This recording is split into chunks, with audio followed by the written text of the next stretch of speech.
If there's one thing I've learned watching men sabotage themselves over and over, it's this. Most of the time, you're not failing because you're unattractive, broke, or boring. You're failing because of one behavior you think makes you nice, safe, or respectful, but actually drains all tension out of the room. You're about to unlock something most men never even realize is happening, something that quietly pushes women away long before you ever get rejected. And by the end of this video, you'll know exactly how to spot it in yourself and cut it out without turning into someone fake or bitter. You don't notice it because it feels logical. It feels mature. It feels like you're doing the right thing. You walk into a conversation already managing her emotions. You soften your voice. You carefully choose words that won't offend. You wait for signals, confirmations, green lights. In your head, you're thinking, I don't want to make her uncomfortable. On the surface, that sounds admirable. Underneath, what she feels is something else entirely. Pressure without direction, attention without certainty, presence without weight. It's like shaking hands with someone who doesn't grip back. Nothing wrong happened, but nothing happened. Picture a bar on a Friday night. Not the movie version, the real one. Loud enough that you lean in, low light.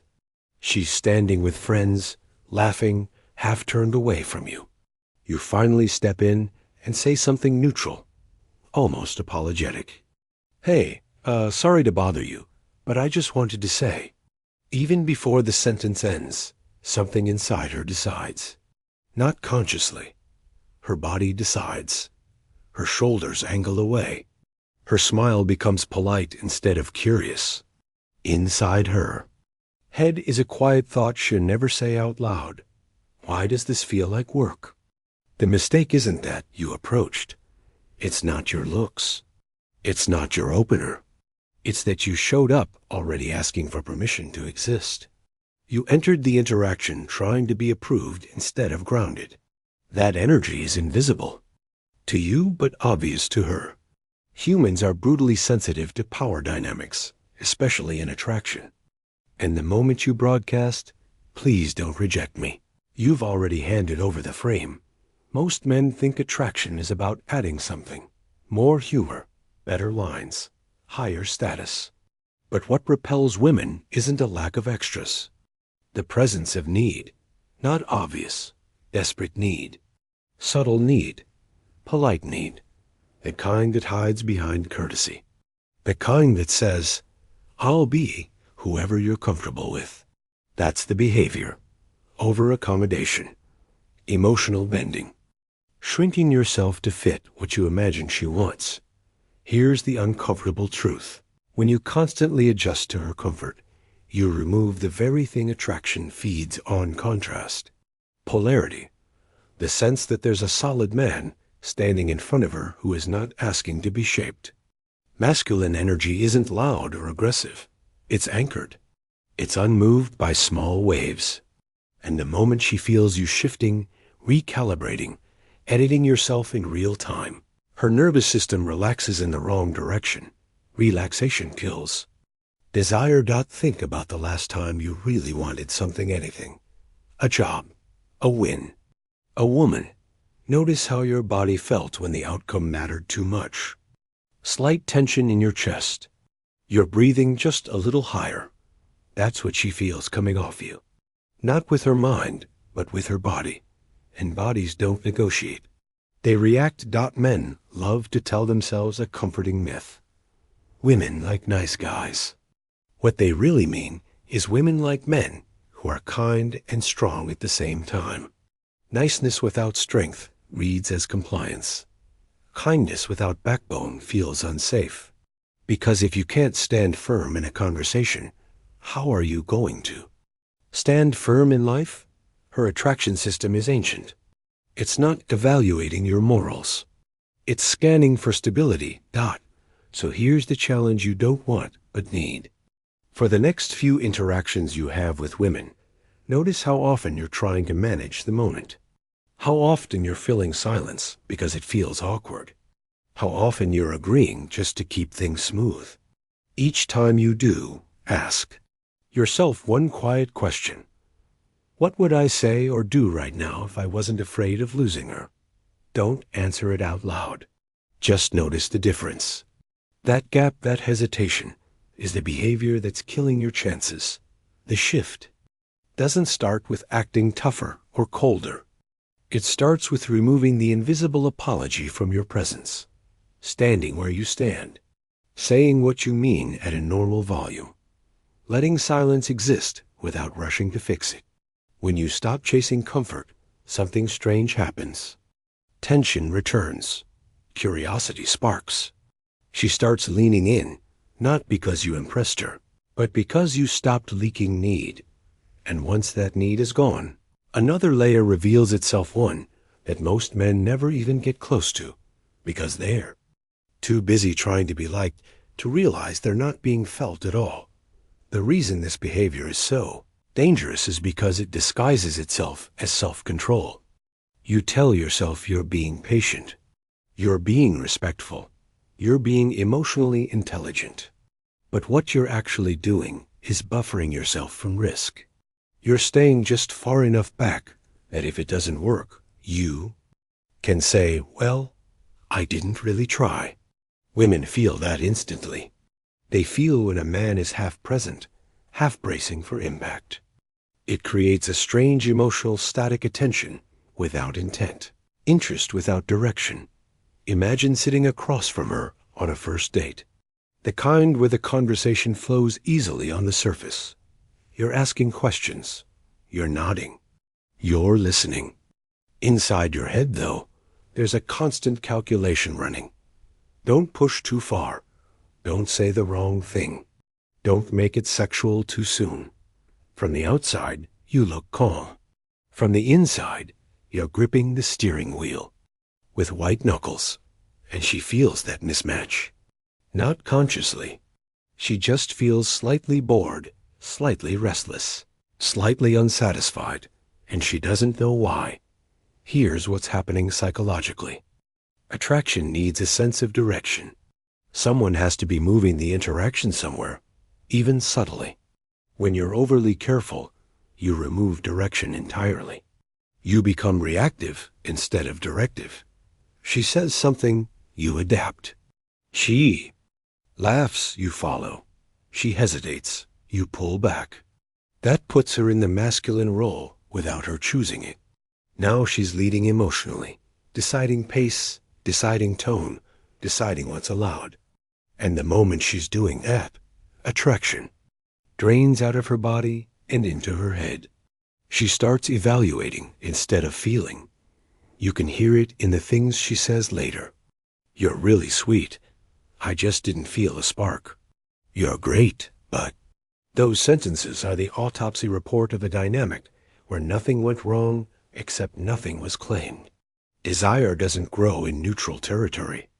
It grows when someone is willing to occupy space without asking for permission. There's a scene most men replay in their heads after the fact. You're walking her to her car. The night was fine. Not amazing. Not terrible. There's a pause. You think, is this where I hug her? Is that too much? You go for the safe option. A light hug. She turns her cheek slightly away. You feel it. A micro rejection. She smiles and says, text me when you get home. On the drive back, your chest feels hollow. You tell yourself timing was off. Chemistry was off. But deep down, you abandoned the moment before it even asked you to step up. Brutal truth is this. Attraction isn't built by avoiding mistakes. It's built by risking them. Women don't need perfection. They need presence. They need to feel that you're choosing them in real time, not waiting for certainty that never comes. The man who repels women isn't the bold one who occasionally misreads a moment. It's the man who never gives her anything to respond to. This is where most advice completely fails you. You're told to be confident, which is useless. Confidence isn't a personality trait. It's a byproduct of self-trust. And self-trust only forms when you act without guarantees. When you stop outsourcing your decisions to her reactions. When you let her respond instead of preemptively cushioning the outcome. Try this mental shift. Instead of asking, "How do I make her comfortable?" Ask, "Am I comfortable being fully here?" That's it. Because when you are, your body language changes without effort. Your voice slows down.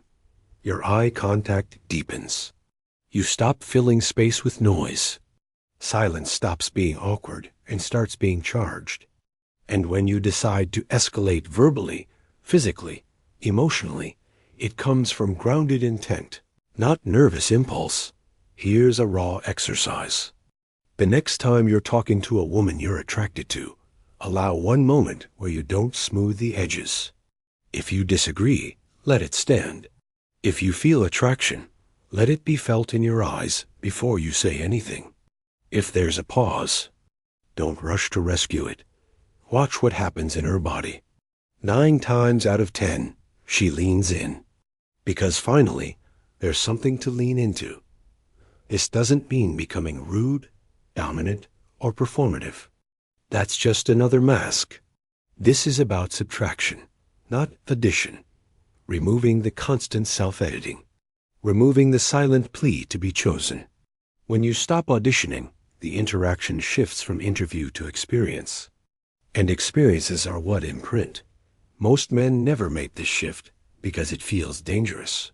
Letting go of approval feels like stepping off a ledge. But here's the paradox. The less you need the outcome, the more attractive you become to it. Not because you're pretending not to care, but because you genuinely aren't hinging your sense of self on her response. That independence is felt instantly. It signals abundance without words. Once you embody that, you'll notice something unsettling at first. Some women will pull away faster. That's not failure. That's filtration. You're no longer contorting yourself to fit every situation. You're letting incompatible dynamics die early. And the women who remain, the ones who feel your groundedness instead of your compliance, respond differently. Their eyes linger. Their questions deepen. Their bodies orient toward you without conscious thought.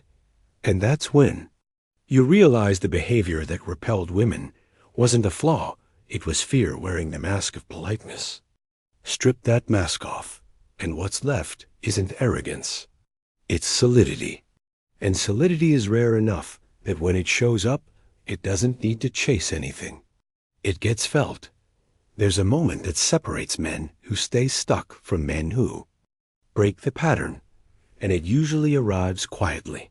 No dramatic confrontation, no sudden transformation, just a small internal decision. You stop negotiating with yourself before you act. You feel the impulse to speak, to move closer, to express interest, and instead of running it through 10 layers of what if, you let it pass straight through. That's when things change, because now your actions are aligned with your intent. Women don't fall for words. They respond to congruence. Think about how rare that actually is. Most men are split in two. One part wants, the other part restrains.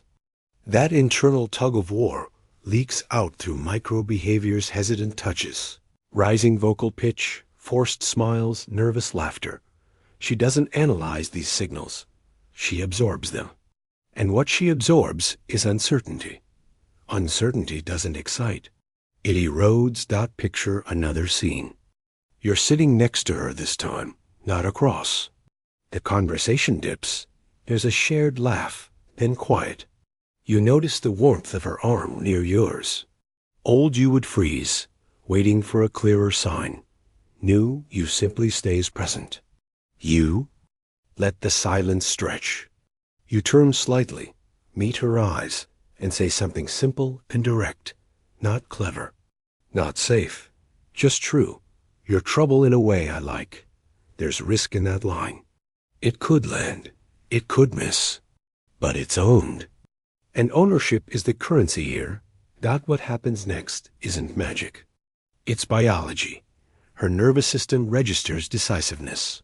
Her body relaxes while her desire sharpens.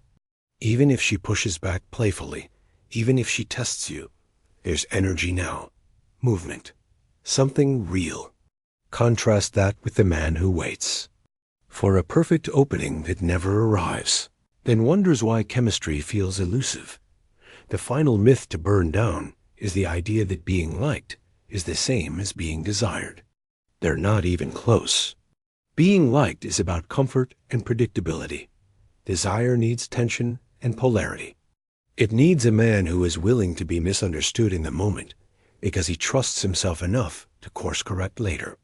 That's why trying to be universally palatable is a losing strategy. You end up diluted. This is where masculine polarity actually lies not in dominance, but in direction. You know what you want. You move toward it, and you let the outcome be what it is. You don't hover. You don't linger hoping. You don't subtly pressure her with endless availability. You show interest, you hold your ground, and you keep your life moving regardless of her response. That's the part most men miss. They think attraction is something you create in the interaction. In reality, it's something you reveal by how. You relate to uncertainty. There's a reason women often say they felt nothing with a guy who did everything right. Nothing happened because he never allowed friction. He never allowed edge. He never allowed the possibility of loss. And without loss on the table, there's no win to feel. So if you're wondering how to stop repelling women, stop managing their emotions at the expense of your own expression. Stop shrinking to be safe. Safety without strength is emptiness. Let yourself be felt. Let yourself be clear. Let yourself risk the small rejections so you don't keep suffering the big, silent ones. Because here's the mic drop truth that ends this conversation whether you like it or not. Women don't walk away because you move too boldly. They walk away because you never really moved at all. You don't get her by being careful. You get her by being centered enough to act without needing the outcome.